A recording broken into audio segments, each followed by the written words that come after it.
మీ అందరి యొక్క అండదండలతో ఆశీర్వచనాలతో ఈ స్థాయికి ఎదిగి మరి ఈరోజు ఏదైతుందో మరి ఇంతవరకు ఉన్నటువంటి పార్టీ కాంగ్రెస్ పార్టీ నా పట్ల చూపెట్ట వివక్షత సుదీర్ఘ కాలం ఏదైతుందో 4 దశాబ్దాల పైగా అన్నాడు కాంగ్రెస్ పార్టీ బలోపేతం కొరకు వాస్తవంగా మిత్రులు పెద్దలు కేసీఆర్ గారు ఏదైతుందో 99లో టీఆర్ఎస్ పార్టీ ఆవిర్భావ సందర్భంగా తెలంగాణ రాష్ట్ర ఏర్పాటు మనందరి ఆకాంక్ష మనం కలిసి మరి ప్రయాణం చేయాలని చెప్పని వారు పేర్కొన్నప్పటికీ కూడా ఏదైతుందో ఒక క్రమశిక్షణ గల కార్యకర్తగా నాడు ఏదైతుందో నేను కాంగ్రెస్ పార్టీలో కొనసాగడం జరిగింది. మరి ఏదైతే తెలంగాణ రాష్ట్ర ఏర్పాటు ఆకాంక్ష యావత్ తెలంగాణ ప్రజల యొక్క లక్ష్యం వల్ల మన యొక్క జన్మ హక్కుగా భావించి ఏదైతుందో పెద్దలు కేసీఆర్ గారు తెలంగాణ రాష్ట్ర ఏర్పాటు ఉద్యమ నాయకుడిగా అన్నాడు ఏదైతుందో వారు శాసనసభ్యుడిగా డిప్యూటీ స్పీకర్ ఏదైతుందో పదవికి రాజీనామా చేసి ప్రజాక్షేత్రంలో ఏదైతుందో యావత్ తెలంగాణ సమాజాన్ని జాగృతి చేసే విధంగా ఉద్యమించడంతో తెలంగాణ రాష్ట్ర ఏర్పాటు కల సాకారమైంది అని చెప్పక తప్పదని చెప్పంటున్నా. అటువంటి యొక్క కేసీఆర్ గారి యొక్క నాయకత్వంలో వీళ్ళ వాస్తవంగా మరి నేను ఎదుర్కొంటున్నటువంటి యొక్క మానసిక ఇబ్బంది దృష్ట్యా మరి వారు ఏదైతుందో పెద్ద మనసుతో నాకు చేయూతనిచ్చిండు.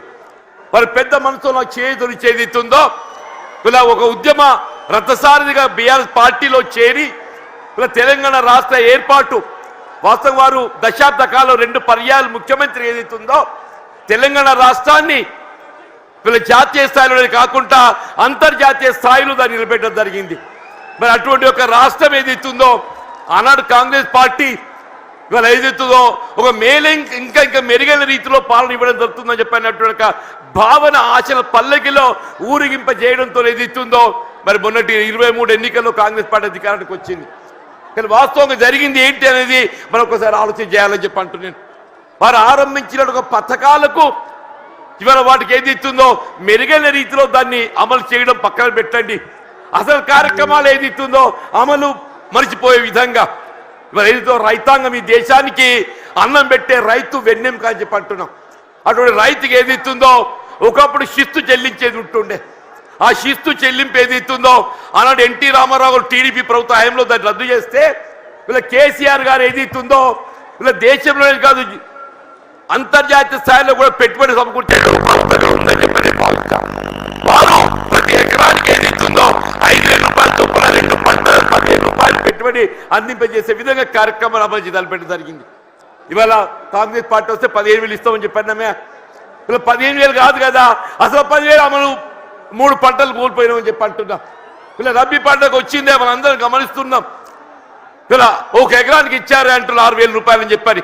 ఇలా 2వ పంట కేసీఆర్ గారి వాళ్ళు జగిత్యాల పట్టణాలకు వస్తుందని చెప్పని ఇలా ఏదైతే 2వ ఎకరా కూడా మేము ఇస్తామని చెప్పని మళ్ళీ ప్రకటన చేయడం జరిగిందని చెప్పి అంటున్నాం.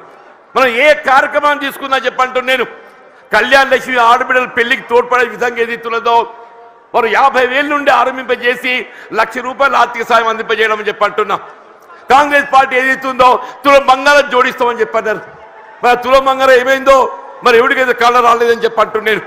మీరు ఏ కార్యక్రమం తీసుకోండి అని చెప్పండి. రైతు బీమా పథకం అని చెప్పి అంటున్నాను. మీరు ప్రసూతి వైద్య సదుపాయం కొరకు ఏదైతుందో ఒక తల్లికి అండగా నిలవాలి, పాపకు అండగా నిలవాలని చెప్పని కేసీఆర్ కిట్ అమలు చేసి తలపెట్టడం చెప్పి అంటున్నాను. ఇలా బలహీన వర్గాలకు అండగా నిలిచే విధంగా అది ఏ వర్గమే కానివ్వండి కాక మరి తోడు నిలిచే విధంగా కార్యక్రమాలు అమలు చేసి తలపెట్టడం జరిగిందని చెప్పి అంటున్నా. మరి అటువంటి ఒక నాయకుడు మరి బీఆర్ఎస్ పార్టీ అధ్యక్షుడు తెలంగాణ రాష్ట్ర ఏర్పాటు ఉద్యమ నేత ఆధ్వర్యంలో ఏదైతుందో ఇవాళ నేను ఏదైతుందో బీఆర్ఎస్ పార్టీలో చేరి వారి నాయకత్వం పనిచేసే అవకాశం నాకు కల్పించినందుకు ఏదైతుందో నేను వారికి హృదయపూర్వకంగా ధన్యవాదాలు చెప్తామని చెప్పంటున్నాను. మరి ఏదైతుందో వాస్తవంగా ఇవాళ వేదిక చూస్తుంటే మా మిత్రుడు రమణ గారు గతంలో ఈ ప్రాంతానికి ప్రాతినిధ్యం వహించిన శాసనసభ్యుడిగా పార్లమెంట్ సభ్యుడిగా ఎంపికైండు, శాసన మండలి సభ్యుడు కొనసాగుతుండు. ఇలా వారితో కలిసి పనిచేసేట ఒక ప్రయాణం చేసే అవకాశం నాకు లభించాలని చెప్పి అంటున్నాం. సోదరి దావ వసంత గారు వీళ్ళకి జగిత్యాల జిల్లా మొట్టమొదటి జిల్లా ప్రజా పరిషత్ అధ్యక్షురాలిగా ఈ ప్రాంతానికి సేవలు అందించిందని చెప్పి అంటున్నా. మా మిత్రుడు గంగుల కమలాకర్ గారు గతంలో మంత్రివర్గిగా కరీంనగర్ శాసనసభ్యుడిగా సేవలు అందించిందని చెప్పి అంటున్నాం. మా సోదరుడు కౌశిక్ రెడ్డి గారు అని చెప్పి అంటున్నాను. మా మిత్రుడు విద్యాసాగరరావు గారి యొక్క తనయుడు సంజయ్, విద్యాసాగరరావు గారి తనయుడు సంజయ్. మరి సంజయ్ అంటే వేరే అనుకునేదని చెప్పంటున్నా. ఆయన ఈ సంజయ్ వేరు. ఈ సంజయ్ ఏదైతుందో అకుంఠిత దీక్షతో ప్రజాసేవ చేయాలనే సంకల్పంతో కేసీఆర్ నాయకత్వం కొనసాగుతున్నట్టు మా మిత్రుడు విద్యాసాగర్ రావు గారికి తనుడని చెప్పి అంటున్నాం. ఇలా జిల్లా బీఆర్ఎస్ పార్టీ అధ్యక్షుడు విద్యాసాగర్ రావు గారు మా అందరినీ సమన్వయం చేస్తాను ముందుకు వచ్చినటువంటి ఒక సోదరుడు పల్లా రాజేశ్వరరెడ్డి గారు, ఇక వేదికపై ఉన్నటువంటి ఒక శాసన మండలి సభ్యులు, ఇవాళ ఇంకా ఇతర మిత్రులు అందరూ కూడా అందరికీ నేను చేతులెత్తి నమస్కరిస్తున్నాను చెప్పి అంటున్నాను. ఇంతకాలం ఏదైతుందో వాస్తవంగా కేసీఆర్ గారు అంటే నా మొదటి నుండి గౌరవం, ఇద్దరికి వ్యక్తిగతంగా అనుబంధం ఉందని చెప్పి అంటున్నా. మేము ఏదైతుందో విద్యార్థి దశ నుండి మేము కలిసి ప్రయాణం చేసినటువంటి వాళ్ళం. వీళ్ళ భిన్న అభిప్రాయాలు, భిన్న రాజకీయ పార్టీలు, మరి వేదిక ఏదైతుందో మరి కలిసి ప్రయాణం చేయలేకపోయినా కానీ ఇలా అభివృద్ధిలో ఏదైతుందో వారు 2014 తెలంగాణ రాష్ట్రం ఏర్పాటు అయినాడు ఏదైతుందో నేను శాసనసభ్యులు గెలిచానని చెప్పంటున్నా. నాపై గౌరవంతో నాకు ఇప్పటికి గుర్తు చేస్తున్నా. మీకు అన్న బోర్లపల్లి వంతెన అని చెప్పంటు నేను గోదావరి నదిపై వంతెన నిర్మాణం చేస్తే అటు ఆదిలాబాద్ ఇటు ఉమ్మడి కరీంనగర్ జిల్లాలు కలిసి ఏర్పడతాయని చెప్పని ఒక విజ్ఞప్తి చేయడంతోనే వీళ్ళ మొట్టమొదటి ఉమ్మడి కరీంనగర్ జిల్లాలో వాళ్ళ మంజూరు చేసినటువంటి ఒక పథకం బోర్లపల్లి ఒక వంతెన అని చెప్పంటాం. ఇలా అభివృద్ధికి ఏదైతుందో రాజకీయాలు లేవు, అభివృద్ధికి రాజకీయాలు లేవని చెప్పంటున్నా. ఆ విధంగా అభివృద్ధి చేసినటువంటి ఒక మరి గొప్ప నాయకులు ఏదైతుందో మరి కేసీఆర్ గారు అని చెప్పంటున్నాం. మిత్రుడు కొప్పుల ఈశ్వర్ గారు ఏదైతుందో ధర్మపురి శాసనసభ్యుడిగా వీళ్ళ మంత్రి వర్యుడిగా చెప్పంటూ నేను వాళ్ళు ఏదైతుందో రోడ్లవాగు ఆధునీకరణ వారి యొక్క ఈ ప్రాంతం అంతా సస్యశ్యామలం కావాలని చెప్పంటే ఆ ఆధునీకరణతో అది సాధ్యమవుతుందనే ఒక భావనతోని మరి కొప్పుల ఈశ్వర్ గారు ఏదైతుందో మరి కేసీఆర్ దృష్టి తీసుకెళ్ళడం, వారు ఏదైతే మంజూరు చేయటం, మరి ఏదైతే ఉందో మన మొత్తం ప్రాంతం జగిత్యాలే కానీ ధర్మపురి కానీ చెప్పంటున్నాం. జగిత్యాల, ధర్మపురి, కోరుట్ల, వేములవాడ, చొప్పదండి మనంతా అన్నదమ్ముల్లాగా జగిత్యాల జిల్లాలో కలిసినటువంటి వాళ్ళని చెప్పంటున్నాం. ఇలా అభివృద్ధికి సంకేతం బీఆర్ఎస్ రాజకీయ పార్టీ అని చెప్పంటున్నాను. ఇలా 10 జిల్లాలు ఉన్నటువంటి యొక్క తెలంగాణ రాష్ట్రాన్ని 13 జిల్లాలు అదనంగా ఏర్పాటు చేసి దాని 23 జిల్లాల తెలంగాణ రాష్ట్రానికి రూపొందింపజేసినట్టు ఒక ఘనత వీళ్ళ పెద్ద కేసీఆర్ గారిని చెప్పక తప్పదని చెప్పంటున్నారు. అని అందరూ కూడా ఆశ్చర్యపోయారు ఈ కొత్త జిల్లాల ఏర్పాటుతోని. ఇది నిజంగానే సాధ్యమేనా అని చెప్పని ఇవాళ నూతన జిల్లాలు ఏర్పాటు కావడంతో ఏదైతుందో వైద్య సేవలు మెరుగు కావటం అని చెప్పంటాం. వైద్య సేవలు మెరుగు కావటం మన జగిత్యాల జిల్లా ఏర్పాటు కావడంతో ఏదైతుందో మన జగిత్యాల ఏదైతుందో వైద్య విద్యా కళాశాల, అసలు మన జగిత్యాల జిల్లా కేంద్రంగా వైద్య విద్యా కళాశాల ఏర్పాటు సాధ్యమవుతుందనే ఆలోచన కూడా మీరు తప్పని చెప్పంటున్నాం. కేవలం కేసీఆర్ గారి యొక్క ఆలోచన, వారి యొక్క దూరదృష్టి, వీళ్ళ నూతన జిల్లాలు ఏర్పాటుతో ఏదైతే వైద్య విద్య సదుపాయాలు మెరుగుపరచొచ్చని చెప్పిన భావంతో వీళ్ళ నూతన జిల్లాలు ఏర్పాటు చేయడము, జగిత్యాల జిల్లా కేంద్రంగా వైద్య విద్యా కళాశాల రూపొందడం, వీళ్ళ వైద్య సేవలు విస్తృంపజేయబడడం చెప్పంటున్నా. భవిష్యత్తులో సూపర్ స్పెషాలిటీ వైద్య సేవలు మనం పొందబోతున్నాం అని చెప్పంటున్నా. అదే విద్య రాజ్యాంగం కల్పించిన హక్కు అని చెప్పంటున్నా. ఆ రాజ్యాంగం కల్పించిన హక్కు విద్యకు సంబంధించి ఏదైతుందో నిరుపేద వర్గాలు, బలహీన వర్గాలు, జ్యోతిబా పూలే అటువంటి ఒక గురుకుల ఆశ్రమ పాఠశాల అని చెప్పంటున్నా. ప్రతి నియోజకవర్గంలో ఆడబిడ్డలు బాలకి ఏదైతుందో జ్యోతిబా పూలే మరి గురుకుల ఆశ్రమ పాఠశాల, బాలులకు ఏదైతుందో జ్యోతిబా పూలే మరి ఒక పాఠశాల గురుకుల ఆశ్రమ పాఠశాల, అల్పసంఖ్యాక వర్గాలు ముస్లిం బిడ్డలకు అని చెప్పంటున్నా. ఎన్నడూ ఊహించినటువంటి ఒక విద్యా సదుపాయాలు కల్పించాలని చెప్పని ఇవాళ ముస్లిం బిడ్డలకు ఏదైతుందో అల్పసంఖ్యాక వర్గాలకు ఏదైతుందో మైనారిటీ స్కూల్స్ ఏర్పాటు చేయడం, ఎస్సీ ఎస్టీ అని చెప్పంటున్నాను. ఇలా వాస్తవంగా తెలంగాణ రాష్ట్రానికి గిరిజన బిడ్డలు ఏదైతుందో బీఆర్ఎస్ పార్టీ మనం కూడా చెప్పంటున్నాను. జనాభా ప్రాతిపదికన కల్పించాల్సిన రిజర్వేషన్ సౌకర్యం తెలంగాణ రాష్ట్రం ఏర్పాటుతో ఏదైతుందో ఇలా గిరిజన జనాభా తెలంగాణ రాష్ట్రంలో కేంద్రీకృతం కావడంతో ఆ గిరిజనులకు అంతవరకు ఉన్నట్టు 6% రిజర్వేషన్ను 10% పెంచి అని చెప్పంటున్నా. ఇలా విద్యా ఉద్యోగాలలో గిరిజన బిడ్డలు వాళ్ళ లంబాడా కానివ్వండి, ఆదివాసీ కానివ్వండి, ఎవరికైనా ఏదైతుందో వారి భవిష్యత్తు నిర్దేశించినట్టు ఒక గొప్ప మరి నాయకత్వం కేసీఆర్ గారు అని చెప్పక తప్పదని చెప్పంటున్నా. ఇలా వాస్తవంగా ఈ దేశానికి ఏదైతుందో అన్నం పెట్టే రైతుకు సాగునీరు కావాలని చెప్పంటున్నా.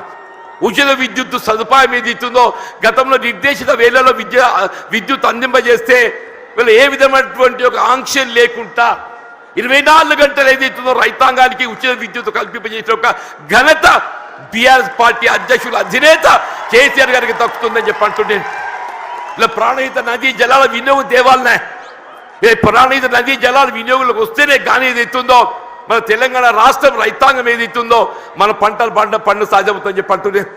ఇవాళ ఉమ్మడి రాష్ట్రంలో వైఎస్ రాజశేఖర రెడ్డి గారు ముఖ్యమంత్రి ఉండగా మరి సహచరులు మేము భావించాం ఇవాళ ఏదో తుమ్మడి ఏటి వద్ద బ్యారేజ్ నిర్మాణం చేస్తే ఒక లిఫ్ట్తో నీరు వస్తుందని చెప్పని. కానీ మహారాష్ట్ర ప్రభుత్వం ఏదైతుందో వాళ్ళు సహకరించలేకపోవడంతో 152 మీటర్ల ఎత్తుతో నిర్మాణం చేయాలని తలపెట్టినట్టు బ్యారేజ్ 145 మీటర్ల ఎత్తుతోనైనా కానీ ఇదే పెద్ద కేసీఆర్ గారు ఏదైతుందో మహారాష్ట్ర ప్రభుత్వం ఒప్పందం చేసుకోవడంతో పాటుగా దిగువ 100 మీటర్ల ఎత్తులో మేడిగడ్డ వద్ద బ్యారేజ్ నిర్మాణం చేయగలిగినట్టయితే అటు ప్రాణహిత నదీ జలాలు, ఇటు గోదావరి నదీ జలాలు, అటు మానేరు ప్రాంతంగా వచ్చే నదీ జలాలు అన్నింటిని మనం ఎత్తిపోతల ద్వారా వినియోగించుకుంటే ఒక 300 TMC లభ్యత పొందే అవకాశం ఉందని చెప్పి అంటున్నాడు. మరి ఆ విధంగా మేడి ఒక దశాబ్ద కాలంలో కేవలం ఒక దశాబ్ద కాలంలో వీళ్ళ కాళేశ్వరం ప్రాజెక్ట్ నిర్మాణం పూర్తి చేయడమే కాదు దాని ఫలాలు కూడా మనకు అందింపజేయడం జరిగిందని చెప్పంటుండేది. ఇవాళ ఏమైందా వీళ్ళ కేసీఆర్ గారు జగిత్యాలకు వస్తున్నారని చెప్పంటే నిన్నటి దాకా నిద్రపోయిన ముఖ్యమంత్రి రేవంత్ రెడ్డి గారు ఇవాళ బయలుదేరిండి అని చెప్పంటున్నారు. మేడిగడ్డ బ్యారేజ్ ఒక 2 పిల్లలు గుంగినే SLBC Srisailam left bank canal అని చెప్పంటున్నాడు. నిర్మాణ దశలో కృంగిపోయి 8 మంది కార్మికులు చనిపోతే కనీసం శవాలు వెలికి చేయలేకపోయింది అని చెప్పిన శవాలు వెలికి చేయలేకపోయింది అని చెప్పంటున్నా. 2 పిల్లలు కృంగిపోతే అసలు బ్యారేజ్ విలువ 4000 కోట్లు, ఆ 2 పిల్లలు కడితే 400 కోట్లు అవుతాయని చెప్పి అంటున్నా. ఎక్కువ మీకు అన్నారం సుందరం ఇంకో 100 కోట్లు అవుతాయని చెప్పి అంటున్నా. ఇలా 2 సంవత్సరాల కాలం ఏదైతుందో ఏదో ప్రకృతి సహకరించింది అదృష్టం. మన కరువు సమస్య ఉత్పన్నం కాలేదు. రేపేదైతే ఎల్లినో ప్రభావం నిజంగానే కరువు వచ్చినట్టయితే మన భవిష్యత్తు ఏం కావాలి? కరువు వస్తే మన భవిష్యత్తు ఏం కావాలని చెప్పి అంటున్నా. అదే పెద్దలు కేసీఆర్ గారు ఏదైతే జగిత్యాల పడ్డకు వస్తున్న సందర్భంగా రేవంత్ రెడ్డి ఏదైతుందో నిద్ర లేచినట్టు నటిస్తుందని చెప్పి అంటున్నా. ఇక తుమ్మడి బ్యారేజ్ అటే పోయిందా? నీకు నిజంగానే సిన్సియారిటీ ఉంటే వీళ్ళ 3 సంవత్సరాలు గడుస్తుందా తుమ్మడి బ్యారేజ్ నిర్మాణం చేయగలుగుతూ కదా, ఎందుకు చేయలేకపోయినా చెప్పి అంటున్నాను. వీళ్ళు నిన్నటి వరకు ఏదైతుందో వీళ్ళు ఏ కాళేశ్వరం కూళేశ్వరం మాట్లాడిండే అదే కాళేశ్వరం అదే మేడిగడ్డ ఏదైతుందో మన భవిష్యత్తు ఏదైతుందో మనకేది అండగా ప్రాజెక్టే మేడిగడ్డ కాబోతుందని చెప్పి అంటున్నాను. ఇలా మన భవిష్యత్తు రైతాంగమే కానీ ఇలా త్రాగునీటి సదుపాయమే కానీ పారిశ్రామిక అవసరాలే కానీ హైదరాబాద్ త్రాగుండే అవసరాలే కానీ అన్నింటికి ఏదైతుందో అదే మేడిగడ్డ మనకు జీవనాధారం కాబోతుందని చెప్పి అంటున్నాను. వాస్తవం చెప్పాలంటే ఇలా కేసీఆర్ గారి యొక్క విజన్, వారి యొక్క దూరదృష్టి, మరి తెలంగాణ రాష్ట్ర ఏర్పాటు సాధన కొరకు మరి ఉద్యమించిన నాడు కరీంనగర్ జిల్లా కేంద్రంగా వారు టీఆర్ఎస్ ఆరంభింపజేయడం జరిగిందని చెప్పి అంటున్నారు. అందరూ ఆశ్చర్యపోయిండు. ఇదేంటి అందరూ మర్చిపోయిన తెలంగాణ నినాదం ఈయన లేవనెత్తుతుందని చెప్పారు. ఒంటరి పోరాటం ఆయన ఒక్కరు బయలుదేరితే యావత్ తెలంగాణ సమాజం ఆయన వెంట నడిచిందని చెప్పి అంటున్నారు. యావత్ తెలంగాణ సమాజం ఆయన వెంట నడిచి తెలంగాణ సాధ్యమైందని చెప్పి అంటున్నాం. అదే తెలంగాణ రాష్ట్ర నిర్మాణం కొరకు ఏదైతుందో దశాబ్ద కాలం పాటుపడ్డారు. ఇలా కాంగ్రెస్ వచ్చి ఏదో మేలు చేస్తా చెప్పి అనుకున్నామే, అది పక్కన పెట్టిండే. ఇలా తిరోగమన చర్యగా ఏదైతుందో తిరోగమనం పడుతుంది. మళ్ళీ తెలంగాణ రాష్ట్ర పునర్నిర్మాణం కావాలని చెప్పంటే కేసీఆర్ గారి యొక్క నాయకత్వం మాత్రమే తెలంగాణ రాష్ట్రాన్ని పునర్నిర్మాణం చేయగలుగుతామని చెప్పి అంటున్నాను. మీరు ఎక్కడ ఏ పల్లె కనపడినా చెప్పిన ఒకటే నినాదం వస్తుంది, రేవంత్ రెడ్డి పోవాలి, కేసీఆర్ గారు రావాలి. ఒకటే నినాదం, రేవంత్ రెడ్డి గారు పోవాలి, కేసీఆర్ గారు రావాలి. కాంగ్రెస్ పోవాలి, బీఆర్ఎస్ రావాలి. అంటే ఏంటి? ప్రతి పల్లె గుండెల్లో ఏదైతుందో ఇవాళ ఈ నినాదం కేసీఆర్ గారు ఇవాళ వస్తుంటే నిజంగా చెప్తున్నా మొత్తం కూడలని యువత ఉత్సాహం కేరింతలు చూస్తుంటే మళ్ళీ తెలంగాణ రాష్ట్ర ఏర్పాటు ఉద్యమ దినాలు గుర్తుకొస్తాయని చెప్పంటున్నా. ఆనాడు తెలంగాణ రాష్ట్ర ఏర్పాటు ఉద్యమ సమయంలో కేసీఆర్ గారు నడుస్తుంటే యువత కేరింతలు ఏ విధంగా ఉండేనో ఇవాళ కేసీఆర్ గారు జగిత్యాల పర్యటన ఏదైతుందో మళ్ళీ అదే కేరింతల ఉత్సాహం యువతలో కనబడుతుందని చెప్పంటున్నాను. వీళ్ళు అదే కేసీఆర్ గారి యొక్క నాయకత్వం తెలంగాణ రాష్ట్ర పునర్నిర్మాణానికి వీళ్ళ మనకి ఏకైక నాయకత్వం కేసీఆర్ గారు అని చెప్పక తప్పదని చెప్పంటున్నారు. ఇలా వారి ఆధ్వర్యంలో పనిచేసే అవకాశం నాకు లభించడం, ఇలా వాస్తవంగా ఇద్దరం కూడా ఈ ఒకరి పట్ల ఒకరో అభిమానం కలిగి ఉన్నామే. కానీ ఏదైతుందో కలిసి ప్రయాణం చేసే అవకాశం కొంతకాలం వచ్చింది. 2004-9 మధ్య కాలంలో ఇద్దరం కలిసి ప్రయాణం చేసినాం, ఎన్నికల్లో కలిసి పోటీ చేసినాం. కానీ ఏదైతే వాళ్ళ కాంగ్రెస్ పార్టీ ఏ తెలంగాణ రాష్ట్ర ఏర్పాటు లక్ష్యంగా మరి ఎన్నికల ఒప్పందం కుదుర్చుకోవడం జరిగిందో, ఆ తెలంగాణ రాష్ట్ర ఏర్పాటు ఏదైతుందో జాప్యం చేయడంతో, కొంత నీరుగాచి పెద్ద చేయడంతో ఏదైతుందో వారు అనాడు కేంద్ర మంత్రి పదవి త్యాగం చేసి, కేంద్రంలో మంత్రి పదవి త్యాగం చేసి రాజీనామా చేసి పార్లమెంటు ఉప ఎన్నికలు వారు వస్తే మరి కాంగ్రెస్ పార్టీ పక్షాన అసలు ఛాలెంజ్ ఇచ్చినోడు పక్కకు వేయండి.